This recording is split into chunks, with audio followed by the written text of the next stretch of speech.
Hello everyone, welcome back to channel. कैसे हो आप सब? फाइनली हम लेकर आ गए हैं लेक्चर 14, जो कि हमारे उपस्विच जावा की यूनिट 3 हमने पिछले लेक्चर से स्टार्ट कर दी है। और इस उसके पिछले जो हमारा पिछला लेक्चर था उसके अंदर फंक्शनल इंटरफेस, लैम्डा फंक्शन और हमने दो फंक्शन और पढ़े थे जो कि थे हमारे डिफ़ॉल्ट मेथड और स्टैटिक मेथड। ये सारे क्या थे? हमारे न्यू फीचर्स हैं जो कि जावा में ऐड हुए हैं। ठीक है, वो सारे जावा 8 के थे और यहाँ पर जो हम पढ़ने वाले हैं वो अलग अलग जावा के जो वर्जन थे उसमें ऐड हुए हैं फीचर, उन्हें पढ़ने वाले हैं। ठीक है, तो सबसे पहले हम पढ़ेंगे स्विच एक्सप्रेशंस, ये yield, keyword and text block. और क्या पढ़ने वाले हैं? Local variable type inference. ठीक है, तो टाइप इन्फेरेंस के बारे में तो अब हमने पहले भी थोड़ा सा देखा था, तो आपको थोड़ी सी नॉलेज होगी इसके बारे में। तो चलो हम सबसे पहले स्टार्ट करते हैं किससे? स्विच एक्सप्रेशन से। तो ये लेक्चर है ना आपको इजीली समझ में आ जाएगा क्योंकि ये बहुत इजी टॉपिक है। ठीक है, ज़्यादा हार्ड टॉपिक नहीं है। तो सबसे पहले स्विच एक्सप्रेशन देखते हैं। सबसे पहले स्विच एक्सप्रेशन का इंट्रोडक्शन है। सबसे पहले होता क्या है? What are switch expressions? Switch expressions extended the traditional switch statement. अब देखो, हमने यूनिट 1 के अंदर हमारे स्विच स्टेटमेंट पढ़े थे कंट्रोल स्टेटमेंट के अंदर। तो देखो, स्विच स्टेटमेंट क्या करते थे? बेसिकली जो मल्टीपल केस होते थे हमारे, उन्हें हैंडल करते थे। ठीक है, स्विच स्टेटमेंट का ये क्या है? एक्सटेंडेड वर्जन है, यानी कि अपडेटेड वर्जन है। ठीक है, स्विच स्टेटमेंट है ना, बहुत जगह पे आपने देखा होगा बहुत कम लोग यूज़ करते हैं क्योंकि उसके अंदर थोड़ी सी कंडीशंस वगैरह ज़्यादा होती हैं। ब्रेक स्टेटमेंट का यूज़ करो, है ना। और मतलब पहले इंटीजर का ही आप यूज़ कर पाते थे, लेकिन जावा 5 से आप स्ट्रिंग का भी यूज़ करने लगे थे जावा के अंदर। तो इसके अंदर क्या था कि स्टेटमेंट जो थे, स्विच स्टेटमेंट थोड़े से मतलब अनकन्वीनियंट थे लोग प्रोग्रामर्स के लिए। तो स्विच एक्सप्रेशंस लाए गए, जिससे कि जो इसका एक्सटेंडेड वर्जन है और इसके अंदर काफ़ी सारे फीचर्स ऐड हुए। ठीक है, allowing it to be used as an expression that returns a value. और ये ना मतलब इसे एक एक्सप्रेशन भी बना देता है जो कि एक रिटर्न करती है वैल्यू। ठीक है, आप इल्ड फंक्शन का यूज़ करोगे और रिटर्न कर सकते हो इसके अंदर वैल्यू। ठीक है, अभी अगर आपको नहीं समझ में आ रहा है बिल्कुल चिंता मत करो, अभी हमें आगे समझ में सब कुछ आ जाएगा। ठीक है, तो इसका पर्पस क्या है? ये सिंप्लीफाई करता है कोड को और एनहेंस करता है रीडेबिलिटी। ठीक है, अब देखो, बिफोर जावा 12, अगर हम जावा 12 से पहले की बात करें तो हमारे पास सिर्फ स्विच स्टेटमेंट एग्जिस्ट करते थे।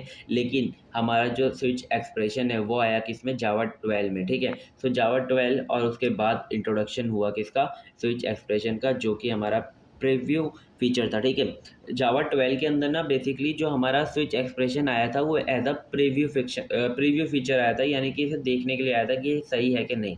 ठीक है, तो सबको सही लगा तो इसे जावा 14 के अंदर फाइनलाइज कर दिया गया। ठीक है, तो आई होप आपको इतना समझ में आ गया होगा। चलो अब इसका देखते हैं। अब पहले हम देखने वाले हैं क्या? Traditional switch statement. तो देखो, पहले हमारे जो स्विच स्टेटमेंट थे कुछ ऐसे होते थे। ठीक है, तो यहाँ पर आपका जो केस होता था यहाँ पे डिफाइंड होता था, जो कि आप कंडीशन जिसके ऊपर लगाने वाले हो। ठीक है, और यहाँ पर आप जो भी आपका होता था यहाँ पे डालते थे केस, और यहाँ पर आप देखते थे कि क्या ये केस है? हाँ है। तो ये क्या करता था? ये वाला जो ब्लॉक था इसे चला देता था। ठीक है, और आपको ना हर एक स्टेटमेंट के बाद क्या लगाना पड़ता था? हर एक केस के बाद ब्रेक लगाना पड़ता था, कि अगर आपने ब्रेक नहीं लगाया ना तो ये रुकेगा नहीं और दूसरे केस को अपने आप ही रन कर देगा। ठीक है, तो ब्रेक लगाना इसमें ज़रूरी था। ठीक है, तो ये था हमारा क्या? Traditional switch statement. इसमें लिमिटेशन क्या क्या थी? एक तो ये वर्ड ही था, इसके अंदर ब्रेक लगाना पड़ता था आपको बार बार। ठीक है, और एरर प्रॉन, यानी कि आप कभी कभी भूल जाते थे ब्रेक लगाना तो एरर आ सकते थे। Not flexible. ठीक है, आप इसके अंदर रिटर्न नहीं कर सकते थे कोई भी वैल्यू, तो ज़्यादा फ्लेक्सिबल नहीं था। ठीक है, तो ये थे हमारे स्विच स्टेटमेंट के। मैंने आपको यहाँ पे इसके लिए लिमिटेशंस बता दी। जब आप स्विच एक्सप्रेशन को पढ़ो तो आप थोड़ा रिलेट कर पाओ और उसे कंपेयर कर पाओ। ठीक है, स्विच स्टेटमेंट के साथ। तो चलो देखते हैं हम स्विच एक्सप्रेशंस के सिंटैक्स। ठीक है, तो स्विच एक्सप्रेशन हमारे के सिंटैक्स देखो ऐसे है। ठीक है, यहाँ पर आपने क्या किया है? जो आपके कॉलम थे उनकी जगह पर आपने यहाँ पर एरो लगा दिया। ठीक है, और आप देखो ये स्विच स्टेटमेंट है ना, ये जो वैल्यू रिटर्न करेगा आप इसे डे 1 या डे नेम, यानी कि इस वाले वेरिएबल के अंदर क्या कर रहे हो? स्टोर करा रहे हो। ठीक है, तो देखो कितना सिंप्लीफाई कर दिया। ठीक है, स्विच स्टेटमेंट को एज ए एक्सप्रेशन अगर हम देखें तो देखो यहाँ पर हमारे क्या है? यहाँ पे जो कॉलन की जगह एरो लगा दिया है। ठीक है, और एरो लगाने के बाद कुछ भी नहीं है, डायरेक्टली ये जो संडे है ना ये रिटर्न हो जाएगा। ठीक है, और यहाँ पर क्या हो जाएगा? मंडे रिटर्न हो जाएगा। और अगर आपको कुछ प्रिंट कराना है तो भी आप करा सकते हो। ठीक है, तो ये क्या है? Arrow token used instant of case and break. और देखो ये भी मेन चीज़, इसके अंदर आपने ब्रेक नहीं लगाया है। ठीक है, तो आप ब्रेक का यूज़ नहीं करोगे इसके अंदर, और आप है ना मतलब एक ही आपका जो केस है वो चलेगा, और अगर आपने ब्रेक भी नहीं लगाया तो भी वो आगे नहीं बढ़ेगा, अपने आप रुक जाएगा। ठीक है, सो आई होप आपको समझ में आ गया होगा ये। और आप इसके अंदर ना ये जो ब्रेसिस लगाकर मल्टीपल स्टेटमेंट को भी प्रिंट करा सकते हो, ठीक है, मल्टीपल स्टेटमेंट को भी रन करा सकते हो, ठीक है। ये जो ब्रेसिस दिख रहे हैं ना, आपने केस के अंदर लगा देने हैं बस। आपने जो भी केस के अंदर आपको मल्टीपल स्टेटमेंट या फिर एक्सप्रेशन लगाने हैं ना, तो आप उसमें क्या करो, ब्रेसिस लगा दो बस। तो ब्रेसिस लगा दिया आपने, यहाँ देखो आप ये प्रिंट भी करा रहे हो और यील्ड का यूज़ करके आप रिटर्न भी करा रहे हो। तो बेसिकली आप यील्ड कीवर्ड का यूज़ करके क्या करते हो, आप रिटर्न कराते हो। अभी हम आगे देखेंगे, ठीक है, बस मैंने यहाँ पर एग्जांपल में लिख दिया जिससे कि आप थोड़ा सा फेमिलियर हो सको इसके साथ, ठीक है। तो चलो नेक्स्ट देखते हैं हमारा इंट्रोडक्शन टू यील्ड कीवर्ड, ठीक है। अब हमारा यील्ड कीवर्ड क्या है? यील्ड कीवर्ड बेसिकली क्या है? The yield keyword is used with in a switch expression. हम स्विच एक्सप्रेशन के अंदर इसे यूज़ करेंगे, ठीक है। Return a value from a case block, ठीक है। जो भी आपका केस ब्लॉक होता है ना, ये जो आपका केस ब्लॉक है, ठीक है, इसके अंदर से अगर आपको कोई भी वैल्यू रिटर्न करानी है ना, तो कौन रिटर्न कराएगा? यील्ड कीवर्ड रिटर्न कराएगा, ठीक है। और आप अगर मल्टीपल स्टेटमेंट भी लिख रहे हो, ठीक है, आप बहुत सारी चीज़ें प्रिंट भी करा रहे हो और आपको रिटर्न करानी कोई वैल्यू, तो आप यील्ड कीवर्ड आपका बहुत ज़्यादा आपकी हेल्प करेगा, ठीक है। अब देखो इसका पर्पज़ क्या है? Allows multiple statement blocks in a switch expression to return a value, ठीक है। मल्टीपल स्टेटमेंट हो और उसके अंदर आपका रिटर्न अ वैल्यू, यानी कि वो कोई वैल्यू भी रिटर्न कर रहा हो, तो वहाँ पर आपको कौन हेल्प करेगा? यील्ड कीवर्ड हेल्प करेगा, ठीक है। इसका जनरल सिंटैक्स देख लो, ऐसा सिंटैक्स होता है। और अगर आपको कोई भी वैल्यू रिटर्न करनी है तो आपको यील्ड कीवर्ड लिखना है, और अगर आपको कोई स्टेटमेंट है तो यहाँ लिख दो और फिर यील्ड कीवर्ड लिख के रिटर्न कर दो वैल्यू, है ना। आई होप आपको समझ में आ गया होगा। अभी हम है ना इसका कोड करेंगे ना, तो आपको और अच्छे से क्लियर होगा सब चीज़ें, ठीक है। सो देखो यहाँ पे मैंने एक स्टेटमेंट लिखी हुई है, the yield keyword in Java is use within a switch expression to return a value from a case block, ठीक है। This is particularly useful when you need to perform multiple operation or computation within a case before returning a result.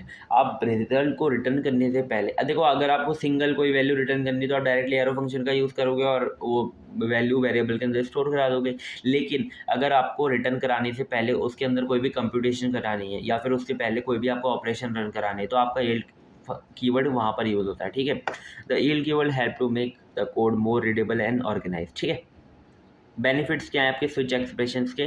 Less boiler plate code, आपको कोई भी break statement का use नहीं करना पड़ता है एक्सप्लिसिटली ब्रेक करने के लिए स्टेटमेंट को। More readable, easier to understand and maintain, ठीक है। अब चलो इसका कोड देख लेते हैं।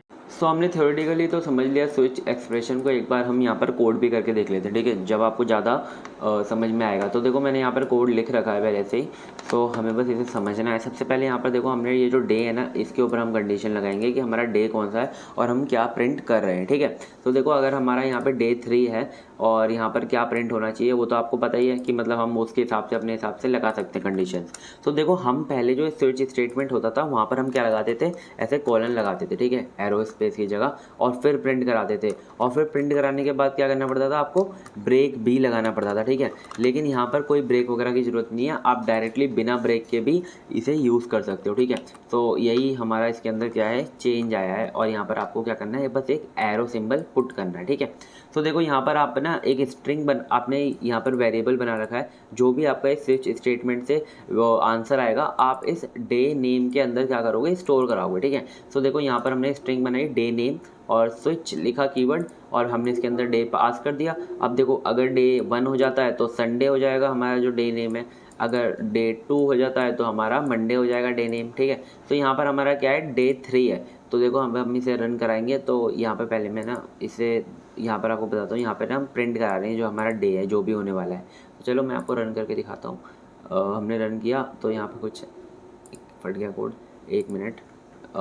यहाँ पर हमें एक ये एक्स्ट्रा है आई थिंक, सो देखो अब हो जाएगा, ठीक है।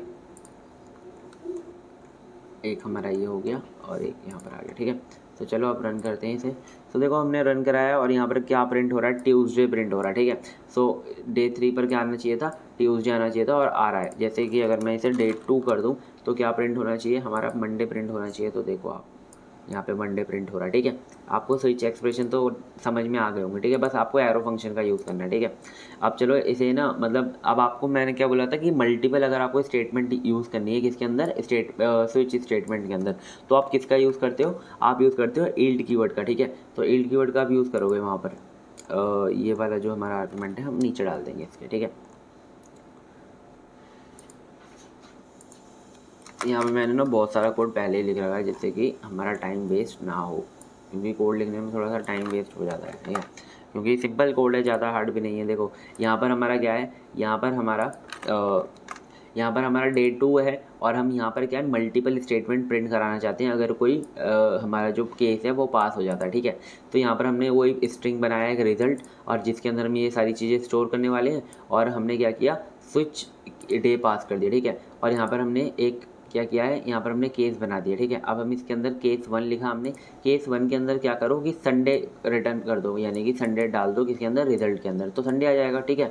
अब हमें क्या करना है, अब हमें कोई ऑपरेशन परफॉर्म करना है, हमें कोई स्टेटमेंट प्रिंट करानी है या फिर हमें कोई भी कंप्यूटेशन करना है, तो हम यील्ड कीवर्ड का यूज़ करके रिटर्न भी करा सकते हैं वैल्यू हमें उसी स्टेटमेंट के अंदर। तो हमने लिखा केस 2, अगर 2 आ जाए डे की वैल्यू तो क्या करो, पहले तो ये प्रिंट कराओ second day of the week, और फिर क्या रिटर्न कर दो, मंडे रिटर्न कर दो। तो मंडे कहाँ पे जाके स्टोर हो जाएगा, मंडे आपका डे के अंदर जाके स्टोर हो जाएगा। तो पहले मैं ना आपको ये जो रिजल्ट है, ठीक है, ये जो रिजल्ट के अंदर तो क्या आएगा, रिजल्ट के अंदर आएगा हमारा क्या, मंडे, ठीक है। और यहाँ पर क्या प्रिंट हो जाएगा, second day of the week. अगर मैं रिजल्ट को भी प्रिंट ना कराऊँ तो second day of the week अपने आप प्रिंट हो जाएगा, ठीक है। अब देखो मैं आपको रन करके दिखाता हूँ। ये देखो मैंने यहाँ पे रन किया और यहाँ पे क्या प्रिंट हो रहा है, second day of the week अपने आप प्रिंट हो रहा है। लेकिन मैं उसके साथ साथ क्या करना चाहता हूँ कि मैं जो मंडे है ना उसे भी रिटर्न कराना चाहता हूँ और डे को अपडेट करना चाहता हूँ। तो देखो वो भी अपडेट हो गया है रिजल्ट, और मैं अगर यहाँ पर रिजल्ट जब प्रिंट कराऊंगा तो देखो यहाँ पर क्या आ रहा है, रिजल्ट हमारा मंडे आ रहा है जैसे कि मैंने आपको बताया था। और इसके बाद ना मतलब कि आप इससे पहले और भी चीज़ें आप परफॉर्म करा सकते हो, और भी चीज़ें अगर आपको और भी स्टेटमेंट परफॉर्म करानी है। ऐसा कुछ आपको स्विच स्टेटमेंट में नहीं मिलेगा, ये हमारा किसके अंदर आया है, स्विच एक्सप्रेशन के अंदर। और जैसे यहाँ पर हम क्या करा रहे हैं, लेंथ ले देंगे इसकी ट्यूसडे की, ठीक है। तो ट्यूसडे की आप लेंथ कितनी आएगी वो भी आप ले सकते हो, और फिर उस पूरी की पूरी लेंथ को क्या कर सकते हो, रिटर्न भी कर सकते हो, ठीक है। ये तो आप करके देख लेना, ठीक है। और डिफ़ॉल्ट एक आपको लगाना पड़ता है, अगर कोई भी केस नहीं चला तो आप डिफ़ॉल्ट का क्या करोगे, यूज़ करोगे, ठीक है, डिफ़ॉल्ट आपका चलेगा। तो यही था हमारा क्या, यील्ड कीवर्ड का यूज़ करके स्विच एक्सप्रेशन।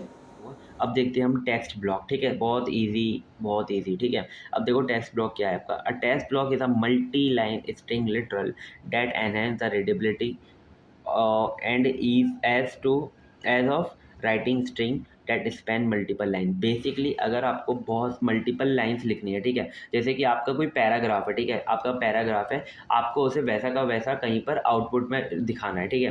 तो आप क्या करोगे, आप टेक्स्ट ब्लॉक का यूज़ करोगे, ठीक है। टेक्स्ट ब्लॉक अभी आपको बताता हूँ उसका सिंटैक्स कैसा होता है, जब आपको ज़्यादा समझ में आएगा। तो ये क्या करता है, सिंप्लीफाई करता है राइटिंग को, और क्या करता है, ये मेंटेन करता है मल्टीपल लाइन स्ट्रिंग को। जैसे कि आपका एक स्ट्रिंग है तो आप बेसिकली क्या करते हो, दो ऐसे अपने कॉलन लगाए या एक लगाया और आप प्रिंट करा देते हो। लेकिन आपके पास ऐसी स्ट्रिंग है जो कि मल्टी लाइन है, यानी कि देखो ऐसा, एक लाइन, दो लाइन, तीन लाइन, ठीक है। आपको ऐसा कैसे प्रिंट कराना है, तो आप इसमें क्या करोगे, टेक्स्ट ब्लॉक का यूज़ करोगे। और टेक्स्ट ब्लॉक में आपको बताऊं तो यहाँ पे हमारे 3 कोट्स होते हैं, यानी कि 3 डबल इन्वर्टेड कॉमास होते हैं जिनका आप यूज़ करते हो, ठीक है। 3 डबल इन्वर्टेड कॉमास होते हैं, आप इसे 3 कोट्स भी बोल सकते हो, ठीक है।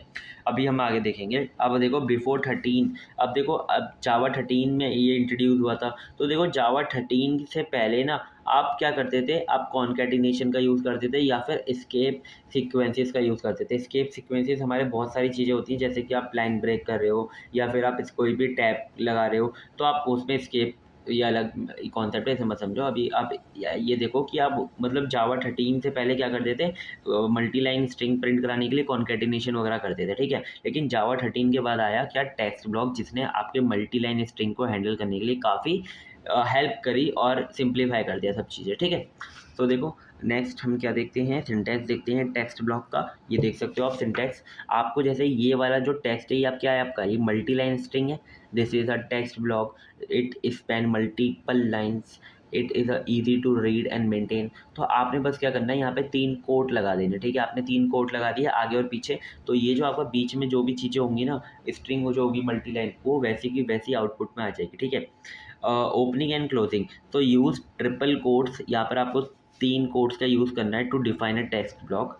New lines preserved as in within the text block, देखो जो भी नई लाइन होगी वो प्रिजर्व्ड रहेगी आपके टेक्स्ट ब्लॉक में जैसे ही है आपके जो कोड है उसमें वैसी की वैसी, ठीक है। इंडेंटेशन, अब देखो इसके अंदर ना इंडेंटेशन बहुत सही से रहता है, जैसे आपने लगाया है वैसा का वैसा ही रहेगा, क्योंकि क्या क्या है इसके अंदर वाइट स्पेस जो होती है वो इग्नोर कर दी जाती है इसके अंदर, ठीक है। तो ये काफ़ी ईजी रहता है फॉर्मेट करने के लिए। और ये बेसिकली कहाँ पर यूज़ होता है, अगर आपको एचटीएमएल कोई कोड लिखना है या फिर आपको जेसन फॉर्मेट में लिखना है कोई कोड, तो आप इसमें इसका यूज़ करते हो, ठीक है।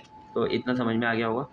अब देखो साइड बाय साइड इनसे कंपैरिजन देखो ट्रेडिशनल वे, यानी कि जावा 13 से पहले हम देखो, अगर हमें कोई भी हमें मल्टीलाइन स्ट्रिंग लिखनी पड़ती थी ना, तो हम ऐसे लिखते थे, जैसे कि हमें क्वेरी है, ये एसक्यूएल की query select star from users, और आपको ऐसे बी ए लगाना है, स्लैश एन लगाना है, और फिर आपने कॉन्केटिनेशन किया, प्लस किया वेयर एज ग्रेटर देन 25, फिर आपने स्ट्रिंग, देखो आपने 3 स्ट्रिंग लिखनी पड़ी है आपको यहाँ पर, ठीक है, 3 स्ट्रिंग लिखनी पड़ी है और तीनों को कॉन्केटिनेट करना पड़ा है, ठीक है।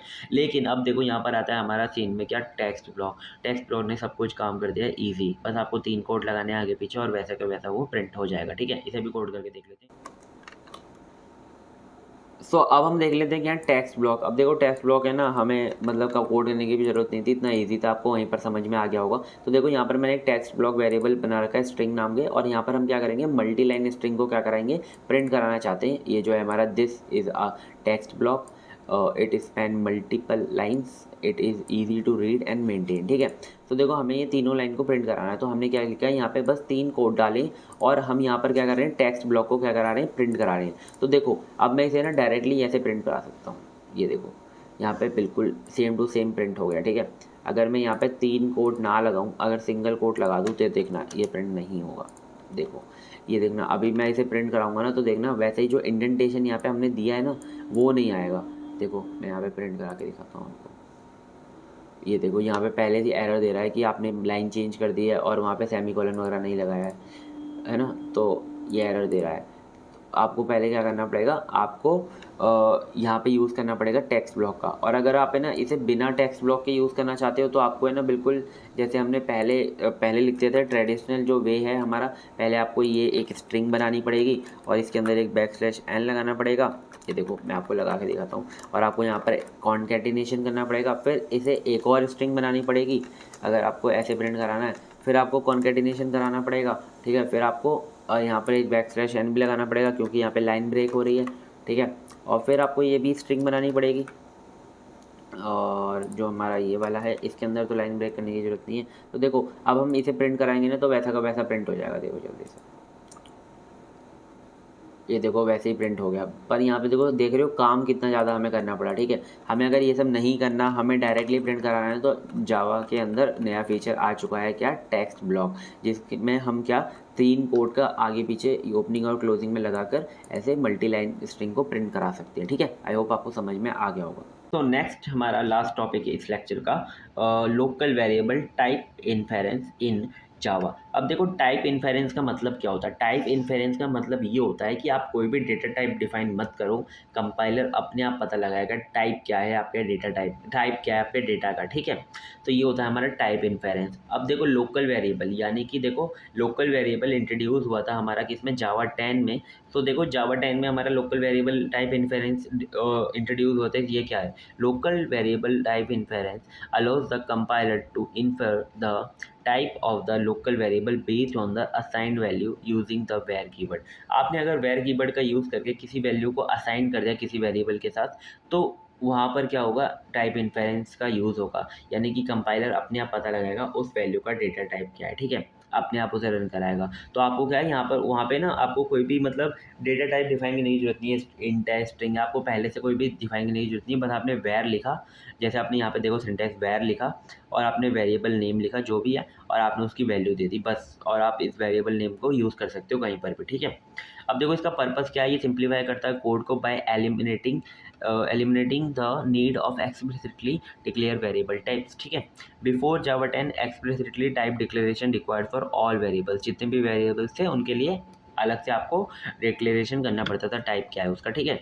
लेकिन जावा 10 में आ गया क्या, वेर कीवर्ड, और उसके बाद आपको लोकल वेरिएबल डिक्लेरेशन के लिए वेर कीवर्ड का यूज़ करते हो, ठीक है।